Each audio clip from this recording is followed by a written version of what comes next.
ইরানের বিধ্বংসী প্রতিশোধমূলক হামলার পর থেকে ইসরায়েলি প্রধানমন্ত্রী নেতানিয়াহুর পরিণতি নিয়ে বিশ্বজুড়ে রহস্য ঘনীভূত হচ্ছে। বিভিন্ন সংবাদ মাধ্যমে তার মৃত্যুর খবর প্রচার হলেও তেল আবিব দাবি করছে তিনি এখনও জীবিত আছেন। তবে তার বেঁচে থাকার প্রমাণ হিসেবে যেসব ভিডিও প্রকাশ করা হচ্ছে সেগুলো কৃত্রিম বুদ্ধিমত্তা বা এআই দিয়ে তৈরি বলে জোরালো দাবি উঠেছে।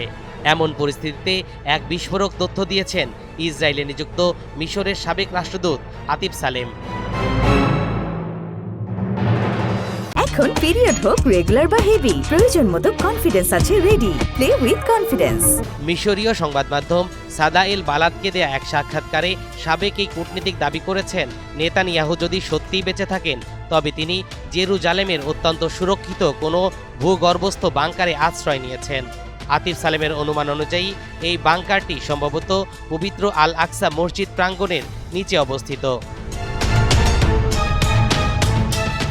চরম উত্তেজনার সময় নিজেদের নিরাপত্তা নিশ্চিত করতে ইসরায়েলি নেতৃত্বের একটি চরম পদক্ষেপ হতে পারে বলে তিনি মনে করেন। আতিফ সালেম উল্লেখ করেন 2023 সালেও এক বিশেষ নিরাপত্তা সংকটের সময় নেতানিয়াহু মাটির নিচে সুরক্ষিত স্থাপনায় মন্ত্রিসভার বৈঠক করেছিলেন।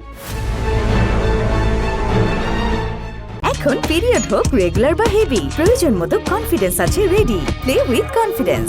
বর্তমান ইরান ইসরায়েল যুদ্ধের ভয়াবহতা বিবেচনা করলে আল আকসার মতো স্পর্শকাতর স্থাপনার নিচে সুরক্ষা গ্রহণ করা নেতানিয়াহুর জন্য অস্বাভাবিক কিছু নয়।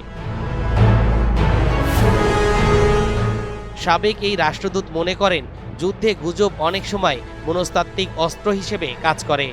বর্তমানে ইসরায়েলের অভ্যন্তরে গণমাধ্যমের উপর কঠোর স্পন্সরশিপ জারি রয়েছে। মাঠ পর্যায়ের কোনো ছবি বা ভিডিও প্রকাশ করলে মোটা অঙ্কের জরিমানা ও শাস্তির হুমকি দেওয়া হচ্ছে। এর ফলে তেল আবিব ঠিক কতটা ধ্বংসযোগ্য হয়েছে তা যাচাই করা আন্তর্জাতিক সাংবাদিকদের জন্য প্রায় অসম্ভব। ইরানি হামলায় নেতানিয়াহু নিহত বা গুরুতর আহত হয়েছেন এমন খবর ছড়িয়ে পড়ার পর থেকে ইসরায়েলি কর্তৃপক্ষ তার কয়েকটি ভিডিও প্রকাশ করে। তবে প্রযুক্তি বিশেষজ্ঞদের মতে ভিডিওগুলো ফ্রেম বা রেড ল্যাঙ্গুয়েজ সিঙ্ক্রোনাইজে অসামঞ্জস্য রয়েছে, যা এআই দিয়ে তৈরি বলে ইঙ্গিত পাওয়া যাচ্ছে।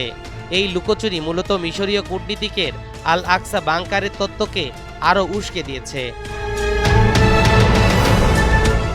মধ্যপ্রাচ্যের এই অগ্নিগর্ভ পরিস্থিতিতে নেতানিয়াহুর প্রকৃত অবস্থান নিয়ে ধোঁয়াশা কাটছেই না। তিনি কি সত্যিই সুস্থ আছেন নাকি কোনো গোপন সুড়ঙ্গে জীবনের শেষ লড়াই লড়ছেন? এ প্রশ্ন এখন বিশ্ব রাজনীতির কেন্দ্রবিন্দুতে।